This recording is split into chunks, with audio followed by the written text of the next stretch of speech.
Good morning students. आज की class में हम बिजनेस स्टैटिस्टिक्स का एक टॉपिक के बारे में देखेंगे कि क्या है। सबसे पहले तो हम ये समझते हैं कि आखिर हम इस स्टैटिस्टिक्स में पढ़ते क्या हैं, और ये जो हम आज की क्लास में करेंगे ये आपके हर एग्जाम के लिए, ना सिर्फ बीकॉम के लिए, एमकॉम के लिए, बल्कि अगर आप कॉम्पिटिटिव एग्जाम्स भी देते हैं तो वहाँ पर भी आपको ये बेसिक कॉन्सेप्ट तो आना ही चाहिए। होप आपको ये समझ में आएगा। सबसे पहले हम बात करें अगर कि स्टैटिस्टिक्स में हम डील किस चीज़ को करते हैं, तो स्टैटिस्टिक्स में हम डेटा के बारे में पढ़ते हैं, डेटा को डील करते हैं। अब ये डेटा क्या होता है, तो ऐसे नंबर, ऐसे फिगर्स जिसको हम नंबर के फॉर्म में या काउंट कर सकते हैं, उसको हम डेटा कहते हैं। फॉर एग्जाम्पल, जितने भी आपके क्वांटिटेटिव टर्म्स होते हैं उनको जब हम ग्रुप में लिखते हैं, that is called as data. ठीक है, तो डेटा क्या होता है, आपका कलेक्शन ऑफ रॉ, जो भी मतलब जितना भी चीज़ें रहता है, जैसे किसी का एज निकालना है, किसी क्लास के ग्रुप का,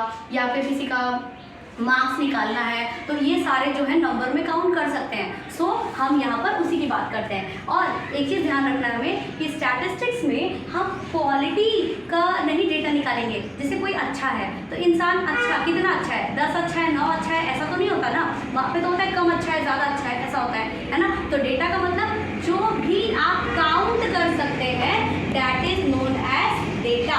ओके, नाउ यहाँ पर एक बहुत ही बेसिक कॉन्सेप्ट है, दैट इज सेंट्रल टेंडेंसी।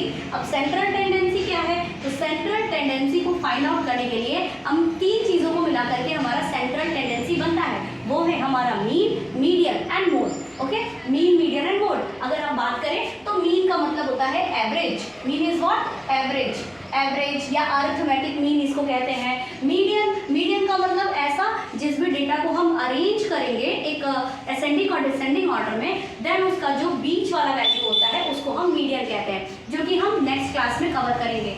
ठीक है, एंड मोड, मोड का मतलब होता है most frequent number. Most frequent number का मतलब ऐसा नंबर जो बार बार आए। ठीक है, तो ऐसे कोई भी नंबर जो बार बार आपके डेटा में रिपीट हो रहे हैं, तो उसको हम देख करके बता देंगे this is the mode of the data. ठीक है, और मोड निकालना बहुत ही आसान होता है। तो हम इसको आगे की सीरीज में और कंटिन्यू करेंगे कि मीन कैसे निकालते हैं, मोड कैसे निकालते हैं, मीडियन कैसे निकालते हैं। आज की क्लास में हमें बस इतना देखना है, to calculate the arithmetic mean. ये जो मीन है ना, एवरेज, औसत, इसको निकालना है। उसमें भी मैंने एक टॉपिक को लिया, दैट इज डिस्क्रीट सीरीज। अब डिस्क्रीट सीरीज क्या होता है, तो डिस्क्रीट सीरीज का मतलब होता है कि items are grouped according to their size, यानी कि आपका जो भी डेटा है उसको आप साइज के हिसाब से अरेंज करेंगे और वहां से निकालेंगे, तब वो जाकर के हमारा डिस्क्रीट सीरीज कहलाता है। और इसको निकालने के 2 मेथड है। First method is the direct method and second method is the shortcut method. Shortcut method.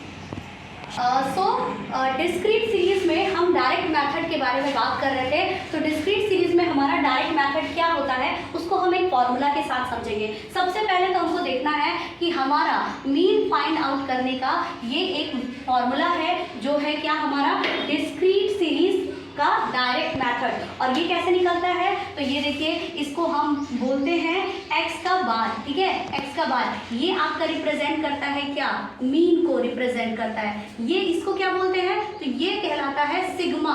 क्या कहलाता है, सिग्मा। इस सिंबल को से डरना नहीं है, इस सिंबल का मतलब है सिग्मा, और इसका मतलब क्या होता है, सम। क्या होता है, सम, यानी कि जोड़ देना। ठीक, और ये f का मतलब है फ्रीक्वेंसी, और ये x का मतलब है जिसके बारे में आप बात कर रहे हो, और ये सिग्मा यानी सम ऑफ फ्रीक्वेंसी। ठीक है, अब इस फॉर्मूला को समझते हैं। देखिए, कोई भी क्वेश्चन करना है, अगर हम उसके फॉर्मूला को समझ जाते हैं, डेफिनेटली वो क्वेश्चन हमारे लिए आसान हो जाता है। तो फॉर्मूला को समझते हैं कि जो ये x बार है ना, इसका मतलब क्या है, अरिथमेटिक मीन। f का मतलब फ्रीक्वेंसी। अब फ्रीक्वेंसी क्या होता है, कितनी बार उसकी आवृत्ति हो रही है, कितनी बार कोई चीजें आ रही है, उसको हम बोलते हैं फ्रीक्वेंसी।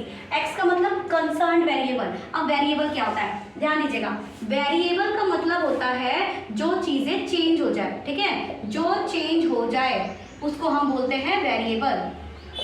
जो चेंज हो जाए उसे हम क्या बोलते हैं, वेरिएबल। और जो चेंज ना हो उसको हम क्या बोलते हैं, कांस्टेंट बोलते हैं। यानी कि ऐसे टर्म्स जो चेंज नहीं हो, ठीक, जो चेंज नहीं हो उसे हम क्या बोलते हैं, कांस्टेंट।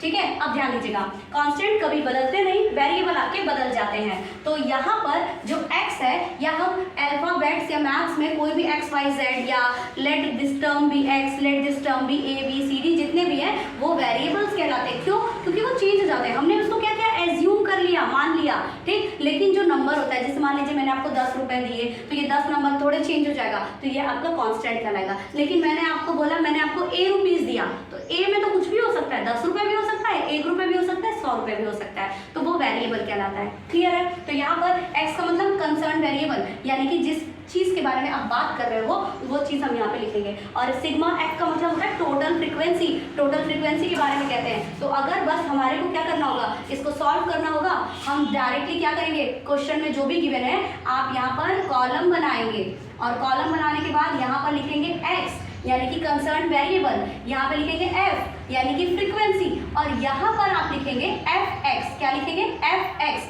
यानी कि एक्स और एफ को मल्टीप्लाई करके, ठीक। और यहाँ पर नीचे लिखेंगे टोटल, और यहाँ पर सिग्मा एफ, और यहाँ पर सिग्मा एफ एक्स, ठीक। अब इसको हमें सॉल्व करना है। फॉर एग्जाम्पल मान लीजिए हमने 11 लिया, ठीक। ये कितनी बार आ रहा है? 2 बार आ रहा है, तो हमारा एफ एक्स कितना हो जाएगा, इन दोनों को मल्टीप्लाई कर दीजिए, तो 11 × 2 दैट इज 22।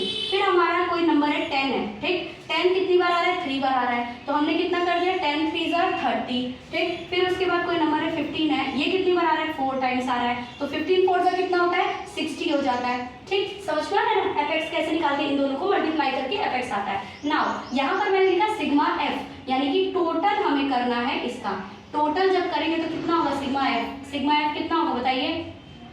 2 3 5 और 4 9, ये हो गया 9। और यहाँ पे सिग्मा एफ एक्स कितना होगा, तो सिग्मा एफ एक्स को इसको प्लस कर दीजिए, 60 30 90 और 20 110 और 2 112, ये आ जाएगा आपका sigma F x. Now put this value in this formula and you will get what, जो आपका मीन है। तो यहाँ पर हम निकाल लेंगे इसको अगर, तो यहाँ पर देखिए सिग्मा एफ एक्स की वैल्यू कितनी आ गई थी? 112, और सिग्मा एफ की वैल्यू कितनी आ रही है? 9 है। बस इसको निकाल लीजिए, आ जाएगा 9 1 = 9, और यहाँ पर बचा कितना? 22, तो 9 2 = 18 और 40, तो 9 4 = 36 या डैश डैश, ठीक है। तो अप्रॉक्स आपका मीन जो है वो कितना आ रहा है? 12.45। कितना आसान है, आप इसको समझिए एंड देन आपको डेफिनेटली आप कभी भी डिस्क्रीट मेथड से डायरेक्ट मेथड वाला आप कोई भी मीन जो है वो निकाल सकते हैं। Hope you like this video, please like share and subscribe. Thank you.